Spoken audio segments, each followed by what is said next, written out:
Hey Leute, wenn ihr es noch nicht gewusst habt, am 9. November, also gestern, 2016, wurde Donald Trump zum neuen Präsidenten und somit 45. Präsidenten der Vereinigten Staaten von Amerika gewählt.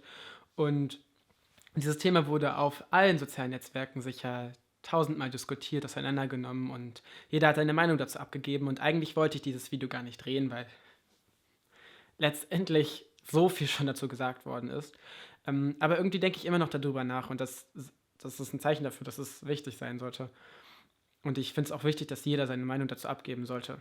Und dass wir eine Momentaufnahme von dem nehmen, wie man sich gerade fühlt. Und das geht nicht nur konkret jetzt um Donald Trump. Dieses Video soll einfach, ich will einfach mit euch meine Gedanken teilen, was ich gerade so im Kopf habe in Hinsicht auf unsere Welt. Sehr große Worte. Mal sehen, zu was wir davon kommen werden in diesem Video. Bevor ich dieses Video beginne, möchte ich sagen, dass ich der Meinung bin, dass jeder Mensch auf dieser Welt ein Existenzrecht hat. Jeder Mensch, der lebt, hat ein Recht auf sein Leben und demnach müssen wir jedem Menschen Respekt zollen und jeden Menschen so behandeln, wie wir auch behandelt werden wollen. Was im Umkehrschluss bedeutet, dass wir niemandem drohen sollten, dass wir niemandem sagen sollten, dass er dumm sei, nur weil er eine Entscheidung getroffen hat, denn es gibt keine falschen Entscheidungen und Menschen, die nicht so gewählt haben oder nicht die Meinungen vertreten, die du vertrittst, haben ihre Gründe und sei dieser Grund Angst. Und wir müssen diese Gründe verstehen und mit diesen Menschen reden, damit wir sie, wenn wir wollen, von unseren Meinungen und von unseren Ansichten überzeugen können. Unsere Aufgabe ist es, Menschen zu überzeugen, was wir denken und nicht Menschen zu zwingen, das zu denken, was wir denken. Respekt ist immer wichtig, denn sonst bist du nicht besser als die anderen. Beginnen wir.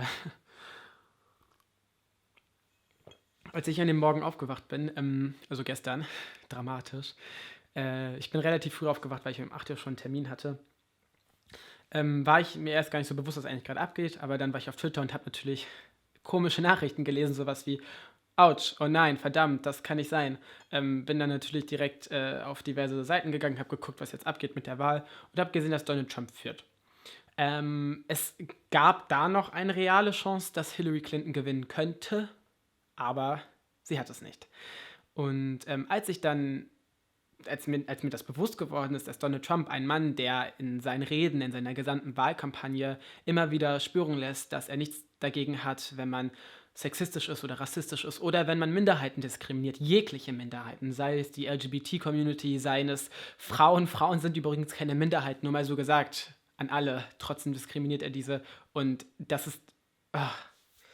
Diskriminierung ist nie gut, aber wie kann es denn funktionieren, dass man eine Mehrheit diskriminiert und diese Mehrheit trotzdem einen Menschen wählt, der für die Diskriminierung von einem steht? Wenn also der Präsident der Vereinigten Staaten von Amerika, der Mann, der im Volksmund und auch von Experten als der mächtigste Mann der Welt angesehen wird, für genau das steht, dann bereitet mir das große Sorgen. Denn eigentlich dachte ich, dass die Mehrheit von den Menschen, die auf dieser Welt leben, eigentlich Werte wie Toleranz und Gleichberechtigung und Akzeptanz und Offenheit, Freiheit, Selbstbestimmung, dass die Menschen für all diese Werte einstehen möchten.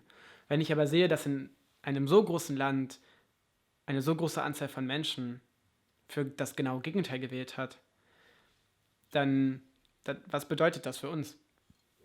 Ich meine, mit dieser Wahl wurde es sozusagen global legitimiert, zu denken, dass es Menschen gibt, die weniger wert sind oder dass es generell eine Einteilung von Menschen gibt aufgrund von Rasse oder Sexualität oder Geschlecht oder generell politischer Einstellung, religiöser Einstellung. Das Und jetzt sagen vielleicht einige, ja, aber wir leben doch nicht in Amerika, das hat doch somit gar nicht wirklich Einfluss auf uns. Doch, es hat Einfluss auf uns, weil wir somit ein Vorbild in einem Land haben, was eigentlich unsere Werte nicht vertritt. Natürlich kann man auch sagen, er war vielleicht sehr extrem in seinem Wahlkampf. Vielleicht mildert er sich jetzt und er kann auch nicht mit der ohne die Zustimmung vom Senat Sachen durchbekommen. Also sind Gesetze ja immer noch gesichert durch das Repräsentantenhaus und durch den Senat, in dem Menschen sitzen, die nicht solche extremen Ansichten haben. Aber allein, dass in unseren Breiten in Europa jetzt so viele Menschen, die der ähnlichen Ansicht sind, so viel Mut und Hoffnung und so viel Erfolg bekommen. Genau deswegen geht es auch uns etwas an. In Frankreich, in der eine Partei wie die Front National, die für Ausländerfeindlichkeit steht und generell ein nationalistisches Gedankengut verbreitet, oder auch in Deutschland, wo Bewegungen wie Pegida oder auch Parteien wie die AfD gegen Muslime sich aussprechen, dass in Ungarn ein Präsident an der Macht ist, der keine Flüchtlinge aufnehmen will aufgrund von Herkunft und Religion. Und dass das gerade der Stand der Dinge ist in unserer Welt, zeigt doch eigentlich, dass wir diejenigen sind, die jetzt was tun müssen. Und deswegen hat es in dem Moment, als ich gesehen habe, dass Donald Trump jetzt Präsident der Vereinigten Staaten ist, Klick bei mir gemacht. Es hat schon manchmal Klick bei mir gemacht früher, aber jetzt hat es wirklich Klick gemacht, dass wir nicht warten können, dass irgendjemand da diese ganzen Probleme lösen wird. Wir nicht darauf setzen können, dass es irgendjemanden gibt, der total coole Werte vertritt und uns aus dem ganzen Miserablen wieder rausholt. Denn wir sind diese Menschen, auf die wir warten. Genau wir sind es. Wir sind es, die im Internet immer wieder sagen, wir wollen eine tolerante Gesellschaft, eine offene Gesellschaft und wir wollen eine Gesellschaft, in der Menschen Rechte haben und eine Würde besitzen und Selbstbestimmung und über sich entscheiden können, über ihren Körper, über ihr Leben, über ihre Zukunft. Die Zukunft, die wir in unseren Händen haben. Ich meine, ich könnte jetzt jammern, ich könnte jetzt heulen, ich könnte jetzt mich vergraben und nie wieder zurückkommen, fliehen, aber was bringt das alles? Also was bringt es? Das Einzige, was doch jetzt das bringt, ist, dass wir genau darin unsere Chance sehen. Wir sehen, wir leben gerade in einer Zeit, die so voller Freiheit sprüht und voller Rechte, die wir in unserer gesamten Menschheit noch nie in diesem Ausmaß besitzt haben. Und unsere Aufgabe ist es jetzt doch genau das zu verteidigen. Wir wissen, wie es sich anfühlt, dieses Ausmaß an Freiheit zu haben. Ich meine, es ist genau wieder das eingetreten, was irgendwie immer eintritt, dass nach dem, was passiert ist, man viel krasser darauf reagiert, als es davor passiert ist. Und das sollte doch vermieden werden. Ich meine, wir haben nächstes Jahr 2017 in Deutschland eine Bundestagswahl. Falls ihr das noch nicht gewusst habt und wenn ihr 18 Jahre seid oder bis dahin 18 Jahre seid, dann seid ihr berechtigt zu wählen. Ihr dürft mit eurer Stimme entscheiden, welche politische Richtung wir einschlagen werden in den nächsten 4 Jahren. Und das ist sehr wichtig. Und bis dahin, finde ich, ist es unsere Aufgabe, wenn wir unsere Freiheit und unsere Toleranz und unsere Demokratie behalten wollen, ist es unsere Aufgabe, Menschen davon zu überzeugen, dass das die richtige Wahl ist. Dass es richtig ist, so zu denken. Seid nett, seid nicht gewalttätig, beleidigt niemanden, zeigt Verständnis und Respekt. Aber versucht, alles zu verhindern, wenn ihr wollt, dass nicht das eintrifft, was ihr nicht wollt. Und wenn ihr nicht wollt, dass wir in einem Land leben, in dem Fremdenfeindlichkeit und Diskriminierung und Sexismus und generell diese Werte vertreten werden, demnach geht wählen und werdet euch bewusst, was ihr wählt. Und es ist keine Alternative, nicht wählen zu gehen, weil eure Stimme zählt, auch wenn es Millionen von Menschen gibt, dessen Stimme zählt. Jede Stimme zählt, denn wenn jeder denkt, dass die eigene Stimme nicht zählt, dann zählt keine Stimme.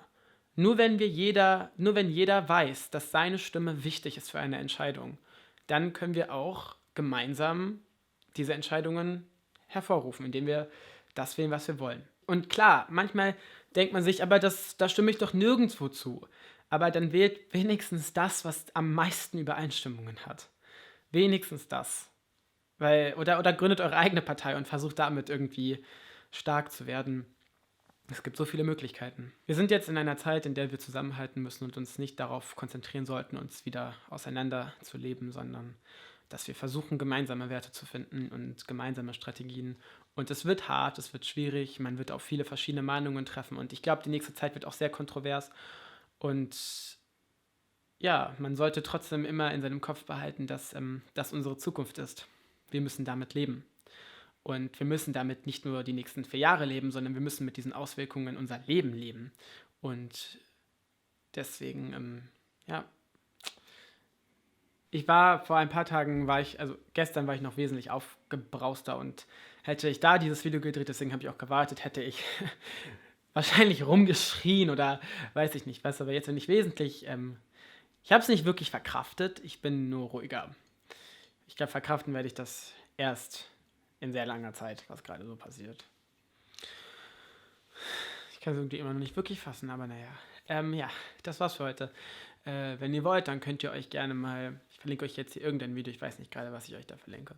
Ähm, und hier könnt ihr mich abonnieren, wird wahrscheinlich in der Richtung noch mehr auf diesem Kanal geben. Ja, wir sehen uns dann bald wieder. Adios.